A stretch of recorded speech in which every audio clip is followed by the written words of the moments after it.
guys, it's Heather at Homeschool Culture, and today is part 3 of the 3-part series on organizational tips. And I'm going to talk about binder systems. And so I'm going to show you my 11th graders binder, my 5th graders binder, and then my teacher/mom homeschool binder as well. And so if that is something you're interested in, then stick around. Okay, I'm going to start with my binder. So I go through a different binder every year. Sometimes I do the ones that you get that have the clear front and back. But I wanted something that I could just sit on my desk, and I thought it would be a pretty piece as well. So I chose this one. I got it at Target. I always keep a composition notebook. This is just a notebook that I keep that is just full of notes from years past that I will add to. Sometimes I'll take things out, etc. But whenever I'm in the planning process, I usually have some type of notebook that I write things out on. And so I keep that in here. This front pocket, I'm going to keep things in that I might need that week. So the very first week of school, I always do an All About Me page. It's the same one every year that I created. And it's just fun to kind of collect them over the years and see how they have changed. And so I will definitely do this day one. So I like these dividers a lot. They're color coded. They have the pocket. They're pretty thick. You can go on to Avery and choose which ones you have. You can type in, your different divider names there. And so that's what I did this year. So you can see I have current year, course planning, book list, ELA, morning basket, science and nature, crafts projects, and the last one is resources. And whenever I do it, I like to put it both on the front and on the back. So for some reason I'm going from the back way. Okay, so this is, I call this one current year. So everything I hold in my current year is my calendar, and you can see it's color coordinated for the terms. So every year I kind of do my school year different. I've started in January, ended in December. I've gone more year round. This year we've actually gone back to more traditional school because of my daughter's work schedule. We're actually not starting until September, which I did not plan until the last minute because of my daughter's work schedule, and we're going out of town. But that is the joy of homeschool. And so I went ahead and put in a tentative schedule. I know I can go in and change it whenever I want and reprint it, but I do have it into 3 terms. I would prefer to do less than 36 weeks, but I tend to do 36 weeks even if I plan different. So I went ahead and put in 36 weeks. So it has it starting on Labor Day, which I know it's Labor Day, but we're still starting that day.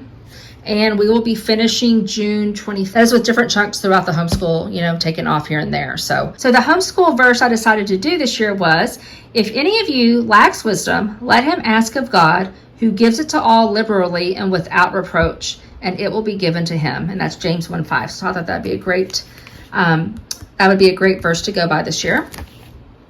Okay, the next section is at a glance. So this is field trips and activities. So as I am planning throughout the year, I can add field trips and activities that I think my kiddos might enjoy or that could be really beneficial to our studies. And so I started with August, even though we're not starting till September, but I started with August, and it does end in July. And so even if it's things that maybe like in July that we might do after school's out, I can still add those as well. And this is just a great placeholder. It doesn't mean that I will do it, but it's things that I think would be a good idea. Resource list.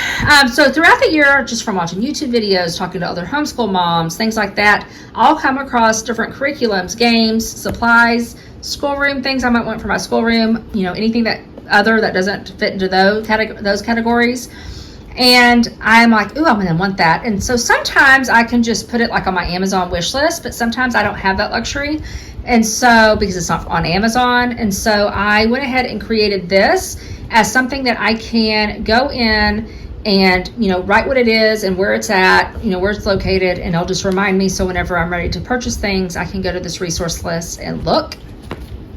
Library checkout, we utilize the library a lot for different resources, especially in science. It's broken up into month, and then it's broken up obviously into book name, or really it could be a DVD as well, and the location, because I utilize 2 locations, and so that way I know where it's at. And again, one of the locations I can have a list started, but the other one I can't. It doesn't allow me to, so this is just something that benefits me when I'm planning. And so I have one one page for every 2 months, and I did stop at June here. Okay, the next thing is just a running kind of tally of our my high school transcript for my daughter. All right, and then this next one I'm going to show you because it is personal to our co-op, but it is just related to co-op. So anything that you might think you need from your co-op, you could obviously print out and put in as well. Okay, the next section is course planning. I always have a PDF printed out. It's a side-by-side comparison of graduation options for high school here in Texas. And so I have that just as a reminder of what this, I use this all the time as a high school counselor. And so I went ahead and printed it out. And then on the back has, we have something called endorsements here. We don't have to do it as a homeschooler, but it still just gives me ideas of different things I can choose for like electives, etc. for my daughter. So I also picked this up from Simply Charlotte Mason a while back, and it's 40 ideas for independent work, which aren't busy work. So it's just a list of things that, again, when your kiddo is bored, or maybe if we're just kind of in a funk of doing the same thing every day, different ways that we can do school and that they can keep busy that isn't busy work. I don't want them just to necessarily do workbook stuff all the time. And so that is what this is for. This next section is book list, and I'm assuming this will probably grow as I go throughout the years. But this is the Mensa for Kids Excellence in Reading. So it's just really, really good books that I want my kiddos to read. And so most of these we actually do as read alouds, and honestly most of the time we do them as audiobooks. I will mark them off, and so that's just a list of those. This is the Read Aloud Revivals picture book, January through, I'm pretty sure, December. And again, it's just a great resource if you want to get some good picture books for your kiddos. And this is definitely a great list for you. And again, it's the Read Aloud Revival, and that is a podcast. I think she has YouTube videos now as well. Okay, the next section is ELA, and if you're not familiar with ELA, that is English Language Arts. So that is going to be all your literature and spelling and grammar and anything that goes in there, writing, etc. And so these are just things that I have for me. So this is something that I pulled from some curriculum a long time ago, but I thought that it was really good, and it's discussion points. So it's things to talk about, like before you read the title. So it's just things that I can go over with my kiddos as they're reading through things, especially my newer reader. So I love that. And then these are narration starters, because we like Charlotte Mason in our house, and so these are some great narration starters, especially if you have kiddos who are like, well, I don't know what to talk about, then you could like hand them this, you could ask them specifically from this, etc. And there are quite a few, and I can find it again, I'll definitely post it down below. This is something that I had in college myself. It's the English Grammar Flipper. And so it's literally just, if for some reason the kids are like, well, I don't know what this means, I can go to this. I have other resources as well, but this is something I can go to and look real quick to get a good description so I can convey that to them. Anything that I want to do a morning basket that maybe isn't in a book, so I will put behind this tab. So right now I have mostly memory verses. For science and nature study, the only thing I have in here right now is setting up a relaxing chamber. So I think I showed y'all this on our, up here, yeah, on our room tour. My son in co-op last year did bug pinning, and so like this explains it, and it's something that we actually really like doing, and so I plan on doing more of it, and so that is for that, so I don't lose it. Craft and projects, this will just get added to as the year goes on. And then the last one is other resources. So any other type of resource that I just get over the school year, I'll add on. So some of the stuff in here, I definitely clean out yearly. So like at the end of the school year, I'll clean it out, and then it will just grow and grow and grow as the school year goes on. And then some of those things that you saw in here, I will keep in here, always, like those book lists, and for like the high school course, the PDF course list, things like that.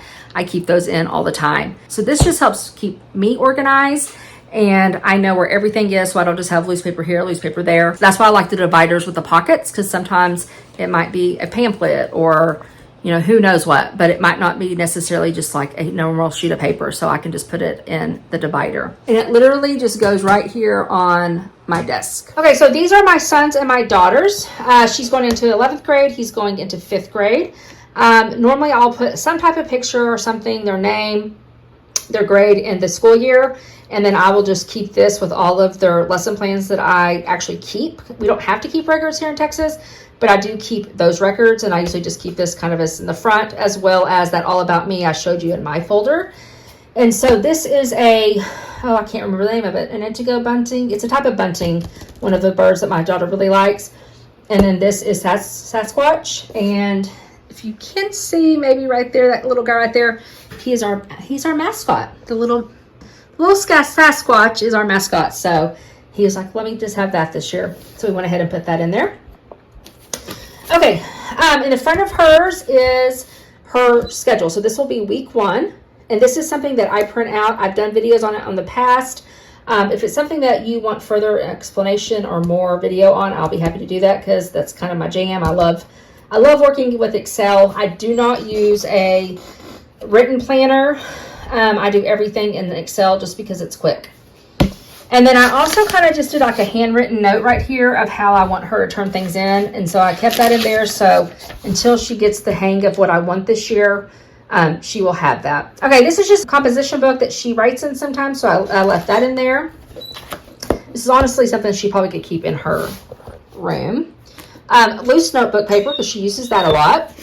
And then she has tabs that she will use for the school year. So we have Bible, math, science, history, biography, literature, writing, and Hebrew. So she will turn this into me daily for me to look at to make sure she's working in a timely manner. And so for her Bible, she'll put it in the pocket when she completes a full page. So she'll have every day that we do Bible in our morning basket, she'll have something that corresponds.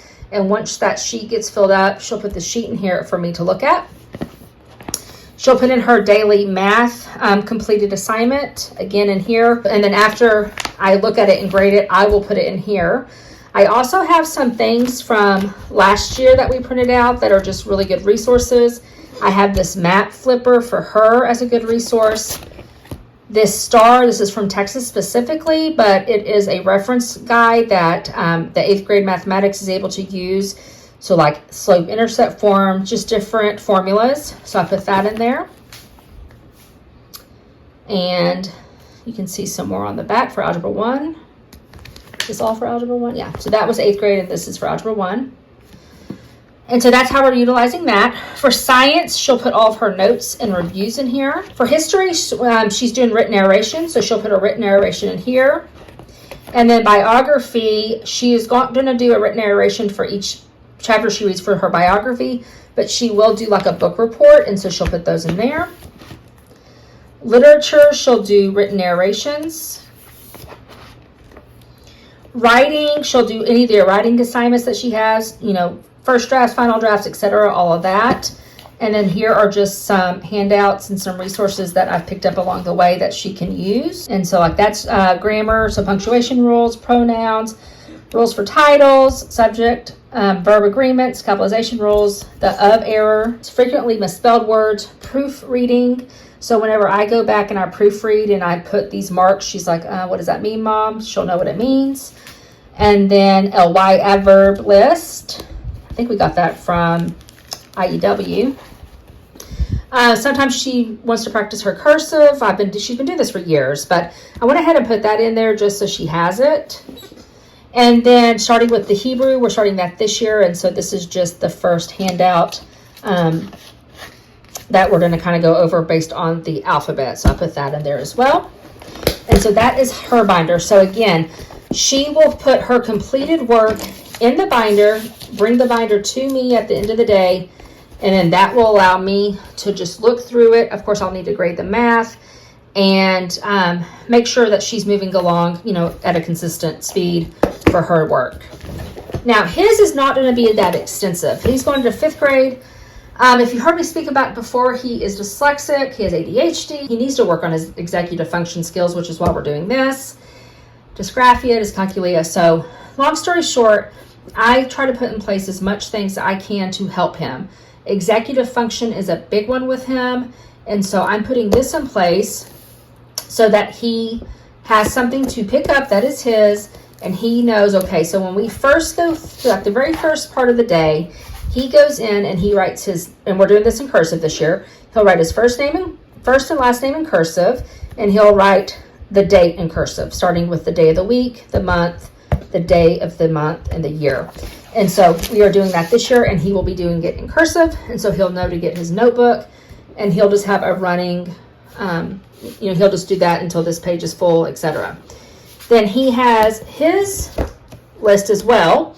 And in years past, well, let me rephrase that. We have two things on here. We have morning basket, which I will mark off. And then we have all of his stuff, which this year he's going to mark off. I want to get him used to marking off things. And so I put that in his notebook so that he does that this year.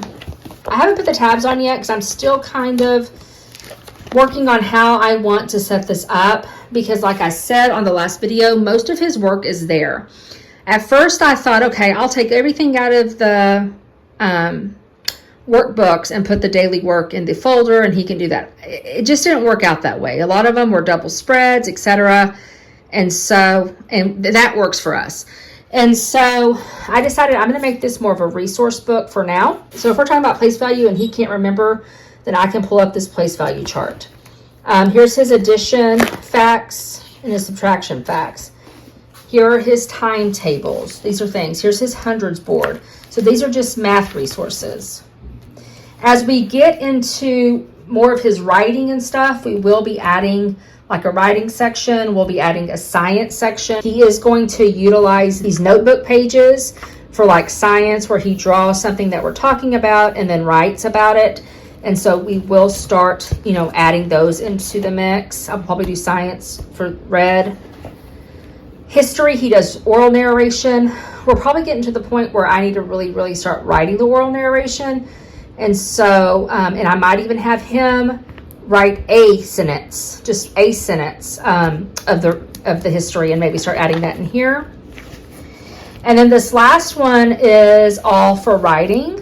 And so again, these are like, this is just a printout that's really good for, instead of saying eat or drink, you can say he sip, nibble, gulp, etc. These are the 9 parts of speech. I still pull this out all the time. If he's struggling, again, he's dyslexic, and sometimes he just has days where he just struggles. And so if he's struggling, then, I will pull out this sheet as well as this sheet. And this just helps him kind of get back on track real quick of, okay, like I know these, etc. All of these were actually here last year. And so again, it's just different, like tricky vowel chart, vowel team chart, digraph chart. And then one thing that I took down this year is how to write letters. And so because of his dysgraphia, sometimes he still wants to look to see how to write it, even though he's been doing this for a long time, but that's just something he needs. And so I went ahead and put this back here. And on his desk, he has the cursive one, which I am going to be trying to do more cursive with him throughout the school year. And so depending on if I'm making him write in cursive that day or print, we will get out whatever resource needed. So right now it's really a resource binder. It's a place for him to put his lessons, his schedule for the week to mark off, the very first thing he does every day. And so it's just kind of getting him used to this binder system. And so that is what we're doing for him this year. Okay, guys, that is it. That is all 3 videos done in a couple of hours. But I'm so glad. If you're still with me, I'm so glad. And I thank you so much for watching till the end. I hope you have a super blessed year. I hope you have a super blessed day. If you have any questions or comments, put those down below. Always add what y'all are doing, because again, I am just one of many, and what might work for me doesn't work for somebody else, but something you're doing might work, or vice versa. So always put those things down below, what works for you and your family, because someone else might be able to utilize it as well. Okay, I hope you have a super blessed day and a blessed week, and I'll talk to you soon. Bye-bye.